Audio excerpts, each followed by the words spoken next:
یا ایہا الذین آمنوا، اے ایمان والو، اذکروا نعمت اللہ علیکم، اللہ کی اس نعمت کو یاد کرو جو تم پر ہوئی، اذ جاءتکم جنود، جب تمہارے اوپر حملہ آور ہوئے بڑے بڑے لشکر، فارسلنا علیہم ریحا، ہم نے ان پر ہوا کو چھوڑ دیا، وجنودا لم تروہا، اور ہمارے ایسے لشکر آئے جو تمہیں دکھائی نہیں دیے، وکان اللہ بما تعملون بصیرا، اور اللہ تعالیٰ ان چیزوں کو بھی دیکھتے ہیں جو تم کرتے ہو۔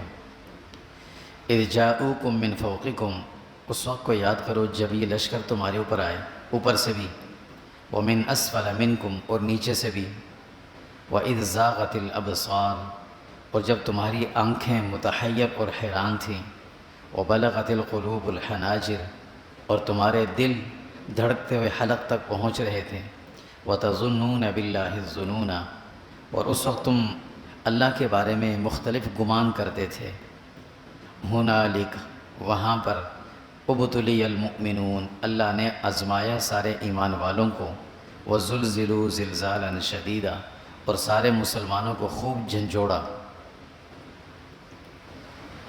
گزشتہ کئی دنوں سے جو ایک سلسلہ چل رہا ہے میڈیا پر بھی اور عام لوگوں کی زبانوں پر بھی وہی باتیں چل رہی ہیں کہ فلسطین میں کیا ہو رہا ہے، بیت المقدس میں کیا ہو رہا ہے۔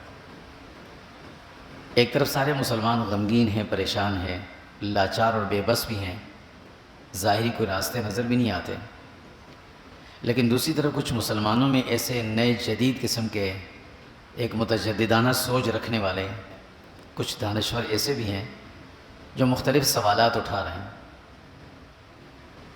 کہ مسلمانوں نے کیوں حملہ کیا تھا، کیوں جنگ میں پہل کی تھی،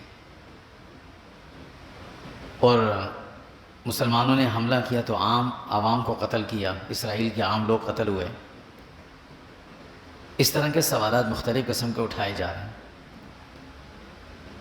گزشتہ 2 جمعوں سے ہم نے اسی پر بات کی تھی کہ مسلمانوں کی تاریخ آج سے نہیں، جب سے اسلام آیا ہے دنیا میں، حضور صلی اللہ علیہ وسلم مکہ مکرمہ میں جب تھے، اس وقت سے لے کر آج تک کوئی دلیل سے ثابت کر دے کہ کسی بھی جگہ پر مسلمانوں نے پہل کی بلا وجہ غیر مسلموں پر حملہ کیا ہو، یہ ثابت کر دے، کوئی تاریخ کے حوالے سے ثابت کر دے، دلیل سے ثابت کر دے۔ جتنی بھی جنگیں ہوئی ہیں حضور کے زمانے میں ہوئیں یا بعد میں ہوئیں، مسلمانوں نے کبھی پہل کفار پر حملہ نہیں کیا، نہ کچھ کہا ہے ان کو۔ جب بھی کفار نے مسلمانوں کو تنگ کیا ہے تو مسلمان جنگ پہ آئے۔ ہم غزوہ بدر کو دیکھیں، احد کو دیکھیں، خندق کو دیکھیں، ان غزوات کو ہم سرسری نظر پڑھتے ہیں۔ غزوہ احد ہوا تھا بھائی، بدر ہوا تھا، اس مقام کو بھی دیکھ کے آتے ہیں، یہ جنگ ہوئی تھی، ایسا ہوا، ایسے ہوا، ایسے ہوا۔ اس سے پیچھے والا ورق الٹ کر نہیں دیکھتے کہ وہ جنگ ہوئی کیوں تھی، اس کا سبب کیا بنا تھا، حملہ کرنے کون آئے تھے، مسلمانوں کو تنگ کس نے کیا تھا۔ اس وقت سے لے کر آج تک یہ تاریخ میں کبھی کوئی ثابت نہیں کر سکتا کہ مسلمانوں نے پہل کی ہو، اور یہی چیز آج فلسطین میں بھی ہے، اس لیے کہ ہماری نظروں سے اوجھل تھا وہ، تو جو گزشتہ 18-19 سال سے وہ ظلم برداشت کر رہے تھے، آخر کار تنگ آ کر انہوں نے یہ قدم اٹھایا ہے۔ جانتے تھے وہ اس بات کو، سمجھتے تھے کہ دنیا کفر ایک ساتھ ہے، سب ایک ساتھ ہوں گے، ہم چند آدمی ان کا کچھ نہیں بگاڑ سکتے، لیکن اس کے علاوہ ان کے پاس کوئی راستہ نہیں بچا تھا، وہ اپنی نسلیں اس میں گنوا چکے تھے وہ، تو مجبوراً آ کر انہوں نے یہ کچھ کیا۔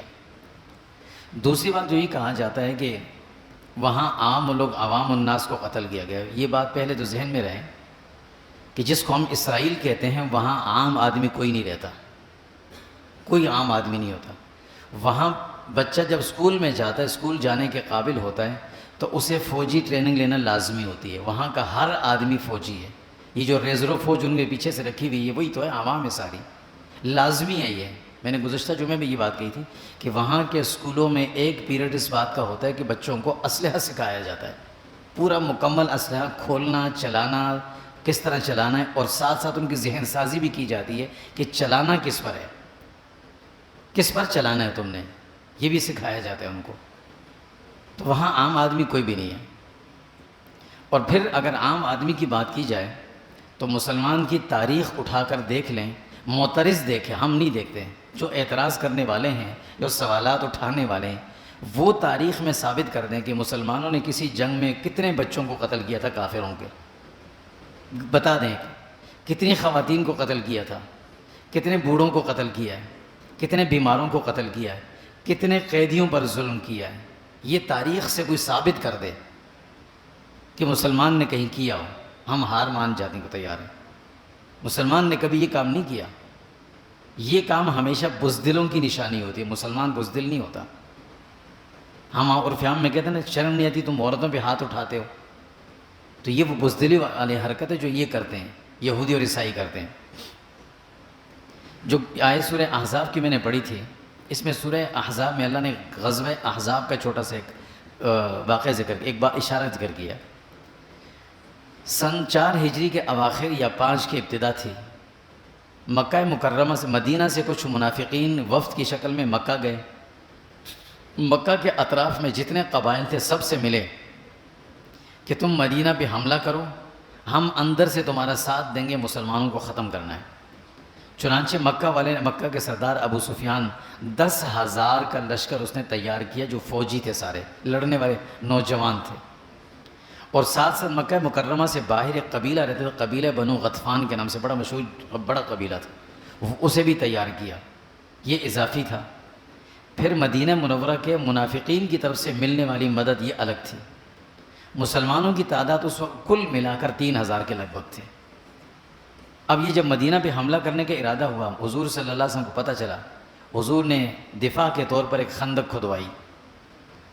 یہ مسلمانوں کی نشانیاں ہوتی ہیں، اور اسی پر آج کے مجاہدین بھی کر رہے ہیں. انہوں نے بھی ایسی خندقیں کھودی ہیں، خندق کھدوائی اپنے دفاع کے لیے. اب منافقین کی تعداد کتنی تھی کہ 1,000 یا 10,000 جو مکہ سے آئے تھے، اور جو ساتھ ملنے والے تھے وہ الگ تھے. ادھر سے بنو قریظہ والے بھی مل گئے. آج بھی یہی حال ہے. اسرائیل بڑے زور و شور سے حماس پہ حملے کر رہا ہے، فلسطین پہ کر رہا ہے. اور صرف وہ نہیں ہے، امریکہ بہادر بھی فوراً پہنچ گیا، برطانیہ بھی پہنچ گیا، فرانس بھی، اور وہ جرمن بھی پہنچ گئے اپنی اس ظلم کو مٹانے کے لیے. وہ بھی ان کی مدد کو پہنچ گیا کہ ہم بھی تمہارے ساتھ ہیں. اور ان کی وہ دیکھیں بدماشی کہ گزشتہ کل سلامتی کونسل کے اندر جو اجلاس ہوا، اس میں روس نے اور چائنا نے قرارداد پیش کی کہ جنگ کو بند کیا جائے، صرف بندی کے لیے. اور انہوں نے آ کر اسے ویٹو کر دیا، جنگ بند نہیں ہوگی. امریکہ نے اور برطانیہ نے کہا جنگ بند نہیں ہوگی، ہم لڑیں گے. کیوں؟ اس لیے کہ وہ سامنے کمزور ہے، ان کو پتہ ہے کمزور ہے. جنگ بند نہیں ہوگی، ہم لڑیں گے. مکہ والوں سے بھی یہ کہا گیا تھا کہ مدینہ پہ حملہ نہ کرو، نہ جو کہ نہیں ہم جائیں گے، ہمارے ساتھ طاقت بڑی، ہم جائیں گے. اور مزید یہ کہ امریکہ اور ادھر دوسرے ممالک کی طرف سے انہیں فوجی بھی وہاں پہنچ گئے، جنگی لڑاکا طیارے بھی پہنچا رہے ہیں، اسلحہ بھی پہنچا رہے ہیں. ایک ہمارے مسلمان ہیں جو خوب دھنیا کوٹ کر پی کر بغیرتی کی نیند سوئے ہوئے ہیں کہ منہ سے بھی نہیں کہہ سکتے کہ بھائی ایسا نہ کرو، کم سے کم کچھ نہیں کہہ سکتے. یہ کہہ بھی نہیں سکتے. کیوں؟ حرام خور دوسروں کے ٹکڑوں پہ پلنے والے کبھی بات نہیں کر سکتے، کبھی نہیں کر سکتے. بھئی جب جنگ حماس اور اسرائیل کی ہے، امریکہ کا کیا کام، برطانیہ کا کیا کام؟ تو ہم بول تو سکتے ہیں نا کہ نہ کرو، لیکن نہیں بول سکیں گے، کبھی نہیں بول سکیں گے. حضور صلی اللہ علیہ وسلم جب یہ لوگ خندق پہ آئے پہنچے، حضور صلی اللہ علیہ وسلم نے کیا کیا؟ جب آپ کو پتہ چلا کہ مدینہ کے منافق بھی ساتھ مل گئے، انہوں نے بھی حملہ کر دی، حملے کریں گے ہم پر. حضور پریشان تھے کہ کیا ہوگا، اندر سے بھی خطرہ، باہر سے بھی خطرہ. حضور نے حضرت سعد بن معاذ، سعد بن عبادہ دونوں کو بلایا اور ان سے یہ کہا کہ ایسا کرتے ہیں کہ تم جاؤ قبیلہ بنو غطفان والوں کے پاس، وہ ایک بڑی طاقت ہے. جیسے اسرائیل کے لیے امریکہ پہنچ گیا نا، اس کو ہٹا دو، پھر دیکھو جنگ کیسے کرتے ہیں. اس کا تم غطفان والوں کے پاس جاؤ، ان سے اتنا تو کہو کہ بھئی تمہیں جو کچھ چاہیے، ہم تمہیں آنے والے سیزن میں مدینہ میں جو کھجوریں پیدا ہوں گی، ان کھجوروں میں سے ایک بڑا حصہ دے دیں گے، تم اس جنگ سے الگ ہو جاؤ. تم الگ. وہ بڑا جنگجو قبیلہ تھا، لڑنے والے پہاڑی لوگ تھے سارے. حضرت سعد بن معاذ، سعد بن عبادہ نے حضور سے پوچھا، یا رسول اللہ، یہ آپ کا حکم ہے یا آپ کا مشورہ ہے؟ تو حضور نے فرمایا میرا مشورہ ہے. کہا کیوں ہے؟ آپ یہ مشورہ کیوں دے رہے ہیں؟ کہا میں اس لیے دے رہا ہوں کہ میں کئی دنوں سے دیکھ رہا ہوں تم لوگ پریشان ہو، ہم بھی سارے پریشان ہیں. ان لوگوں نے باہر سے محاصرہ کیا ہوا ہے، کسی وقت بھی یہ حملہ کر دیں گے، اتنی بڑی طاقت ہے. تو میں نے یہ چاہا کہ بھئی ان میں سے آدھے لوگ واپس چلے جائیں، اس لیے میں نے مشورہ دیا۔ حضرت سعد بن معاذ، سعد بن عبادہ رضی اللہ عنہما، یہ دونوں اس بات کو سمجھتے تھے، جانتے تھے ان کی فطرت کو۔ انہوں نے کہا یا رسول اللہ، اگر آپ کا مشورہ صرف ہماری وجہ سے نا، تو ہم اس مشورے کو پھر نہیں مانتے، ہم یہ کہتے ہیں کہ آپ اس مشورے کو واپس لے لیں۔ ان لوگوں نے ہماری بات ماننی نہیں ہے، ماننی نہیں ہے، اور پھر ہمیں اپنے آپ کو کمزور کیوں دکھائیں، اپنی کمزوری کیوں ظاہر کریں کہ ہم ان سے کہیں یار یہ لے لو، ہمارے ساتھ صلح کر لو۔ انہوں نے آنے والے وقت کے لیے ہی کہا کہ آج اگر مسلمان کچھ دے کر صلح کر لے گا ان کے ساتھ، کل کو یہی طریقہ اپنائیں گے ہمارے ساتھ، ہم کیوں ان سے صلح کریں؟ کمزور ہوئے تو کیا ہوا، ہم لڑیں گے، ہم صلح نہیں کریں گے ان سے، لڑنے دو ان کو۔ اور آج کے دور میں ہم اتنا بھی ان سے نہیں کہہ سکتے کہ یار تم نہ کرو، یہ کام نہ کرو۔ لڑنا ہے تو جو لڑاکو ہے آمنے سامنے آ کر لڑو، لیکن دیکھ دیکھ کر ہسپتالوں پہ مارنا، دیکھ دیکھ کر بچوں کو مارنا، دیکھ دیکھ کر خواتین کو چن چن کے مارنا۔ اور اب ایک نیا سلسلہ شروع ہو رہا ہے، ان کے لیے ایک بحری جہاز بھیجا جا رہا ہے فرانس سے، ہمدردی کے لیے کہ تم لوگ یہاں سے نکل جاؤ۔ یہ کیوں؟ تاکہ یہ جگہ خالی ہو جائے، اصل مقصد یہی تھا، خالی کرنا ہے اس کو۔ اور یہ اگر خالی کر دیا نا، تو یہ بڑے بڑے جبے پہنے ہوئے جو بیٹھے ہوئے نا یہ عرب، یہ ایک بھی اس میں ان میں غیرت نہیں ہے پھر اپنے آپ کو بچا سکیں۔ یہ صرف اس کام کے لیے کہ حج عمرہ کے لیے جو لوگ آتے ہیں ان سے پیسے کماؤ، صرف اس کام کے لیے بیٹھے ہوئے ہیں۔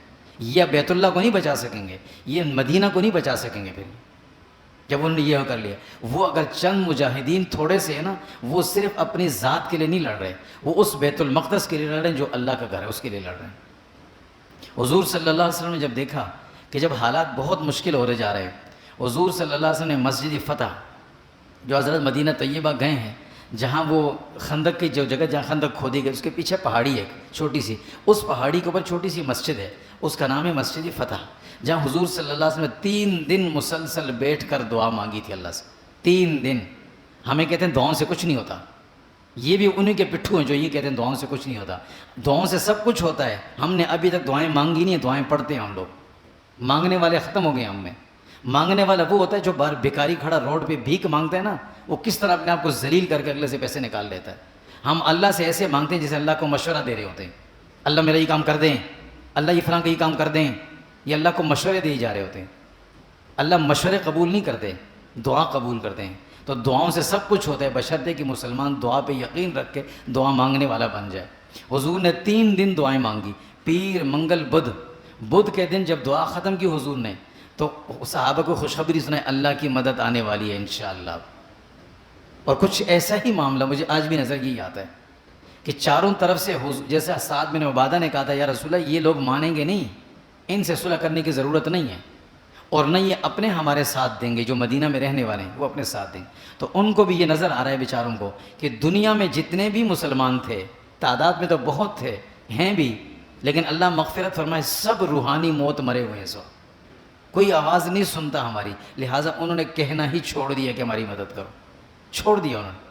اب وہ اللہ کی طرف متوجہ ہوں گے، لیکن ایک بات یاد رکھیں، وہ جیتیں یا ہاریں، وہ جیتیں یا ہاریں، ہم جیسے مجرم جب کل کی اللہ کی عدالت میں جائیں گے نا، تو اللہ پوچھیں گے کہ میری ایک نشانی زمین پر تھی بیت المقدس، اس میں یہ کتے جوتے پہن کر پھرتے تھے اندر، تم نے کیا کیا تھا؟ اس کے لیے کچھ کیا تھا کہ نہیں کیا تھا؟ یہ پوچھ ضرور ہم سے ہوگی، اللہ پوچھیں گے۔ اگر ہمارے پاس اس کا جواب ہے تو ٹھیک ہے، ہم تیاری سے جائیں، نہیں ہے تو اس کی تیاری کی فکر ہم کر لیں۔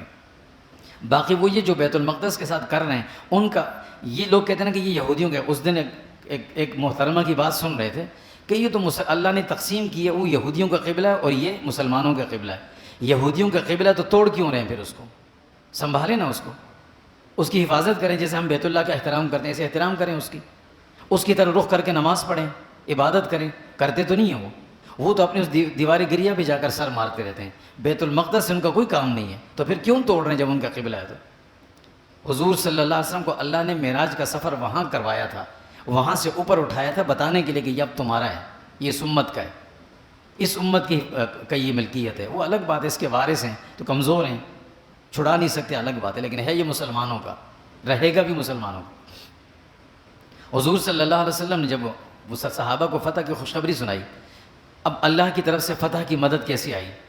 اسی قبیلہ بنو غطفان میں سے ایک شخص تھا جس کا نام تھا نعیم بن مسعود۔ وہ رات کو چھپ چھپا کر حضور سے آ کر ملا، کہا یا رسول اللہ میں مسلمان ہو گیا ہوں، اور آپ مجھے بتائیں میں آپ کی کیا خدمت کر سکتا ہوں۔ باہر چاروں طرف سے محاصرہ ہے، اندر چند مسلمان، حضور خود محاذ پہ بیٹھے ہوئے ہیں، کئی دنوں سے کھایا پیا کچھ نہیں ہے، سخت سردی ہے۔ حضور نے فرمایا نعیم تم کیا کر سکو گے اکیلے اتنے بڑے جم غفیر کے مقابلے میں، تم واپس جاؤ اپنے قبیلے والوں کو جا کر کچھ دعوت دو، ہو سکتے کچھ لوگ مسلمان ہو جائیں، باقی تم سے جو کام ہو سکے کرو۔ تو انہوں نے کہا یا رسول اللہ اگر مجھے اجازت ہو میں توریہ کے طور پر، جھوٹ نہیں کہتے اس کو، توریہ یعنی کچھ بات ہیر پھیر کر کے میں کچھ باتیں کروں ان لوگوں کے ساتھ، آپ مجھے اجازت دیں گے؟ آپ نے فرمایا اجازت ہے۔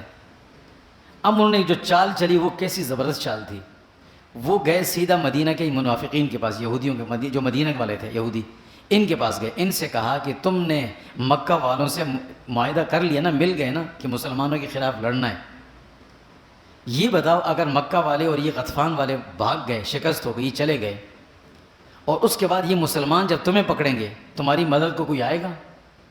پہلے ان کو یقین دلایا کہ میں وہیں کہ ہوں، میں یہ نہیں کہا کہ میں مسلمان ہوں، ظاہر نہیں کیا، وہ جانتے تھے کہ یہ ان کا آدمی ہمارا اپنا آدمی ہے۔ انہوں نے کہا بات تو ٹھیک ہے، کیا کرنا چاہیے؟ کہا یہ کرو کہ بھئی جنگ ہونے سے پہلے آپ ان مکہ والوں کو اور غطفان والوں سے یہ کہہ دو کہ اپنے بڑے 10 آدمی بڑے بڑے نامور وہ ہمارے پاس بطور رہن کے رکھوا دو، کہ کل کو اگر تم لوگ بھاگ گئے، تمہیں شکست ہو گئی جیسے بدر میں ہوئی ہے، احد میں ہوئی ہے، یہاں بھی تم بھاگ گئے تو پھر ہماری مدد کون کرے گا؟ تو تمہارے یہ لوگ ہمارے پاس قیدی ہوں گے، تو کم سے کم ان کی وجہ سے تم آؤ گے ہماری مدد کو، لہٰذا 10 آدمی ہمیں دے دو۔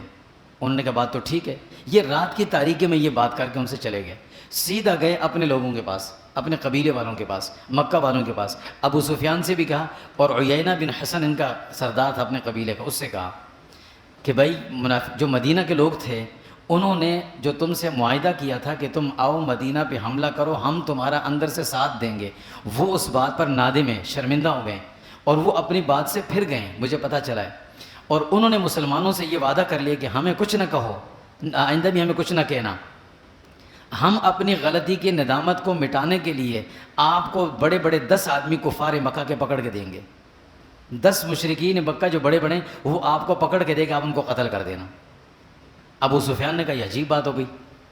اب یہ باتیں چل رہی تھی کہ اتنے میں منافقین مدینہ کا وفد وہاں پہنچ گیا، ان یہودیوں کا، اور انہوں نے جا کر ان سے کہا کہ بھئی 10 آدمی ہمارے پاس بھیج دو اپنے۔ انہوں نے کہا دیکھا میں نے کہا تھا نا یہ بات ہو گئی، یوں ان میں آپس میں پھوٹ پڑ گئی اور مسلمانوں کو فتح یہاں سے شروع ہوئی۔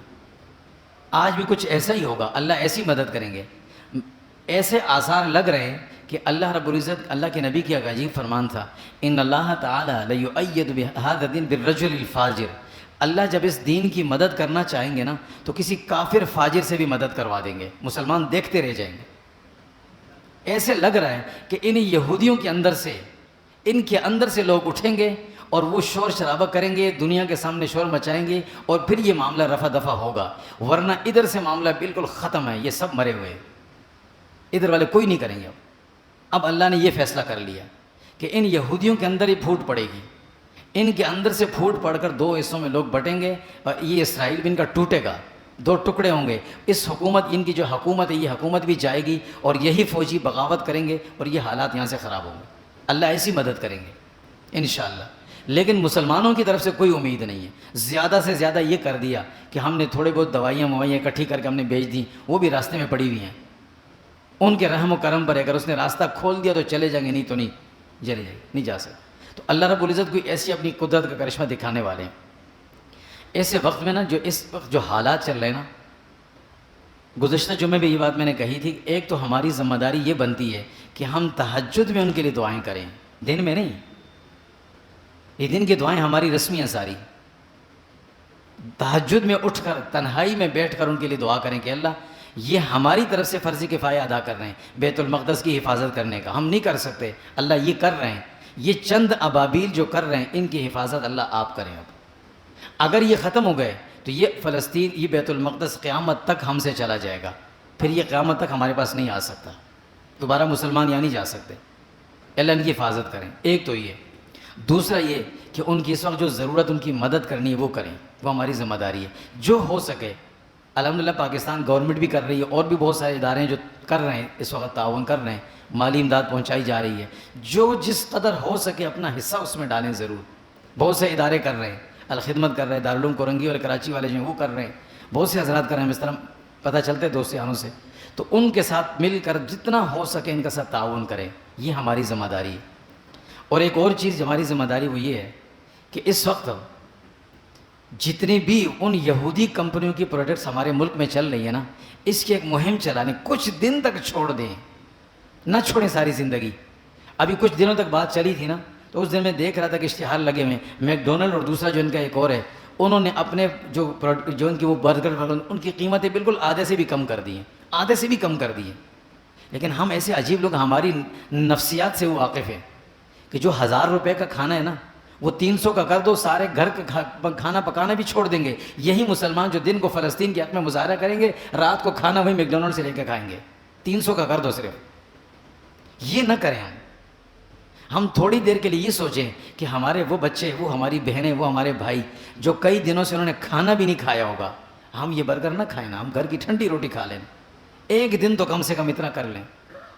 حضرت یوسف علیہ السلام اللہ کے نبی تھے، کیسے عجیب انسان.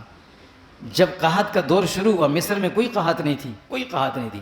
انہوں نے حکم دے دیا کہ بھئی اب میرے ہاں یعنی صدارتی محل کے اندر دوپہر کا کھانا نہیں پکے گا. جو کابینہ، جو سرکاری کابینہ، جو وزراء ہیں، جو ملک کے سربراہان ہیں، وہ صرف صبح ناشتہ کریں گے اور رات میں کھانا کھائیں گے. دوپہر میں کوئی کھانا نہیں کھائے گا، میں بھی نہیں کھاؤں گا، کوئی نہیں کھائے گا. تو وزراء نے شکایت کی کہ ہمیں کیوں کھانا نہیں ملا، ہمارے ملک میں تو کوئی قحط نہیں ہے. کہا تو دور دراز کے ملکوں میں، ہمارے یہاں تو سب کچھ فراوانی کے ساتھ مل رہا ہے، ہم دوسروں کو بھی دے رہے ہیں. یوسف علیہ السلام نے فرمایا کہ یہ مطلب نہیں ہے کہ ہمارے پاس ہے یا نہیں ہے. مطلب یہ ہے کہ ہمیں بھوک کا احساس ہونا چاہیے کہ بھوک ہوتی کیا ہے. اور یہ بھوک ہمیں احساس تب ہوگا جب دور کے دوسرے ملک کے لوگ بھوکے ہیں، تو ہم جب بھوکے رہیں گے ہمیں پتہ چلے گا کہ ہاں بھوک یہ ہے، پیاس یہ ہے. اس کا احساس بھی تو ہونا چاہیے ہمیں. ہمارے پاس سب کچھ ہے لیکن کچھ احساس تو ہونا چاہیے ہمارے اندر. ان چیزوں کو ہم چھوڑ دیں. وہ صرف ان کے بنے ہوئے وہ بوتلیں جو دوسری پیپسی اور دوسری تیسری چیزیں، یہ جب نہیں تھی کیا ہمارے بڑے زندہ نہیں رہ سکتے تھے؟ ہم سے اچھی زندگی گزار کے وہ گئے تھے، بغیر دودھ کی چائے پیتے تھے اور سارے زندگی وہ سارے کام کرتے تھے. ہم آج ان کولڈ ڈرنک کو پی کر اس حال میں ہو گئے کہ 40 سال کے بعد ہم 2 آدمی پکڑ کے ہمیں اٹھاتے ہیں. اٹھانے کے لیے ہمیں سہارا چاہیے ہوتا ہے. اور اگر خدا نخواستہ موٹر سائیکل سے گر گئے تو 4 جگہ ہڈی ٹوٹ جاتی ہے ہماری. کھاتے کیا ہیں؟ یہی سارے بھوسا تو کھاتے ہیں، گند تو کھاتے ہیں. یہ چھوڑ دیں. اس میں ہمارا اپنا مالی نقصان بھی ہے، ہمارا جسمانی نقصان بھی ہے، اور سب سے بڑھ کر یہی پیسہ جو جا رہا ہے ہمارے بھائیوں پہ استعمال ہو رہا ہے، ہماری بہنوں پہ استعمال ہو رہا ہے، بارود بن کر بھی لگ رہا ہے. چھوڑ دیں یہ چیزیں. آج کل دنیا معیشت پہ چلتی ہے. جس ملک کی معیشت مضبوط ہے نا، بے شک اس کے پاس فوج نہ ہو، وہ کنگ ہے دنیا کا، اس سے ہر ایک سلام کرتے ہیں جھک کے. اس کے پاس کوئی ایٹم بم نہ ہو، سب اس کو جھک کے سلام کرتے ہیں. اور جس کی معیشت کمزور ہے نا، اس کے پاس ایٹم بم بھی رکھا ہو نا، تو اس کے پاسپورٹ کو لوگ پیچھے پھینکتے ہیں ایسے. یہ معیشت کا دور ہے. اس دور کے اندر معیشت کا دارومدار یہ کمپنیاں ہوتی ہیں، بنیاد یہ کمپنی ہوتی ہیں.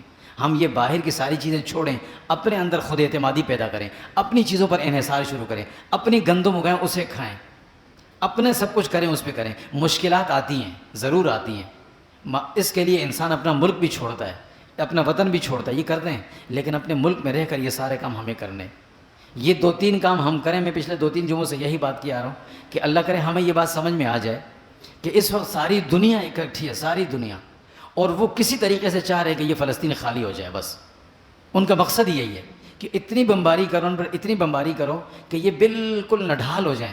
پھر ان کے پاس ایک بحری جہاز بھیجو، اس میں ان کو بٹھاؤ، اور پھر ان کے ساتھ وہی کام کرو جو یہودیوں کے ساتھ جرمنوں نے کیا تھا. جہاز میں بٹھا کر پوری دنیا سمندر میں یہ پھرتے تھے، کوئی انہیں قبول نہیں کرتا تھا، کوئی قبول نہیں کرتا تھا. کسی ملک نے اپنے ان کو پورٹ پہ اندر نہیں آنے دیا تھا. اور آخر کار انہوں نے مجبور ہو کر مانگ تانگ کے مسلمانوں سے کہا کہ ہمیں جگہ دے دو. مسلمانوں نے لا کر ان کو جگہ دی تھی کہ یہاں چلو کیمپ میں آ کر رہو. آج یہ چاہتے ہیں کہ ہم مسلمانوں کے ساتھ وہی کریں جو ان کے ساتھ جرمنوں نے کیا. یہ ہمارے لیے ایسی ذلت ہوگی، وہ رسوائی ہوگی جو ہم پھر دنیا کو منہ نہیں دکھا سکیں گے. یہ فلسطینیوں کے ساتھ اب یہی کرنے والے ہیں. جہازوں میں ان کو بٹھائیں گے، پورے فلسطین کو خالی کریں گے، اور وہاں یہ بیٹھ جائیں گے. ہم کہتے ہیں دو ریاستی بات کرتے رہ جائیں گے، صرف مطالبے کرتے رہیں گے ایسا نہیں ہونا چاہیے، ایسا نہیں ہونا چاہیے. بھیڑیا جو ہوتا ہے نا بھیڑیا، یہ ہمیشہ جو شیر کا تھپڑ کھاتا ہے نا، پھر یہ اس کی سمجھ میں آتی ہے بات، یہ بھیڑوں کی منطق نہیں سمجھتا، بھیڑیں ساری اس کے سامنے بیٹھ کر اس کو سمجھاتے رہے نا، یہ ان کو پھاڑتا رہتا ہے، لیکن جب چیتے کا تھپڑ اس کو لگتا ہے نا، پھر اس کو سمجھ میں آتی ہے کہ ہاں یہ کچھ ہے۔ تو یہ بھیڑیے ہیں، یہ مسلمانوں کے لیے بھیڑیے بنے ہوئے ہیں، اور یہ اس فلسطین کو خالی کروائیں گے، اس سے مسلمانوں کو نکلوانا چاہ رہے ہیں۔ اگر ہم اس پر راضی ہیں تو پھر ٹھیک ہے، خاموش ہو کے بیٹھ جائیں، نہیں ہے تو کم سے کم اپنے حصے کا آواز ضرور اٹھائیں، ان کی مدد کریں، ان کے لیے دعا کریں جتنا ہو سکے، اور ان کی جتنی بھی چیزیں ہمارے ملک میں آ رہی ہیں ہم ان کو استعمال کرنا چھوڑ دیں، کم سے کم میرے گھر میں نہیں آنی چاہیے، بس یہ ہر آدمی تہیہ کر لے، اتنی حد تک تو ہم مدد کر سکتے ہیں نا۔ اللہ رب العزت تو وہ ذات ہیں کہ جو ایک چھوٹی سی نیکی پر، اخلاص والی پر اللہ بندے سے راضی ہو جاتے ہیں، اور جب کسی مسلمان کے کسی فعل سے اللہ راضی ہو گئے، اس کے اٹھے ہوئے ہاتھوں سے اللہ دعا بھی قبول کر لیں گے، اور دعا قبول ہوگی تو اللہ ان کی ایسی مدد کریں گے جیسی احد میں اور خندق میں اللہ نے مسلمانوں کو کی، ایسی ہوا چلی سارے خیمے اکھاڑ کر پھینک دیے، اللہ چاہیں تو ایسی بارش برسا دیں گے کہ ان کے وہ ٹینک سرحدوں پہ کھڑے ہوئے زمین میں دھنس جائیں گے، ایسی بارش برسا دیں گے، اللہ کے لیے مشکل نہیں ہے۔ اللہ چاہیں گے تو چند ابابیل بھیج دیں گے، اوپر سے کنکری پھینکیں گے، میزائل بن کے ان سے آر پار ہو جائے گا، لیکن ہم اللہ کے لیے اپنی ایمانی غیرت کو کچھ نہ کچھ دکھائیں، ان کی مدد بھی کریں، ان کے لیے دعا بھی کریں، اور جتنا ہو سکے ان کے دشمنوں کی بنی ہوئی چیزیں استعمال نہ کریں، یہ ہم سارے یہ کام کریں۔ اللہ تعالیٰ ہم سب کو سمجھ نصیب فرمائے۔ صلی اللہ علیہ وسلم۔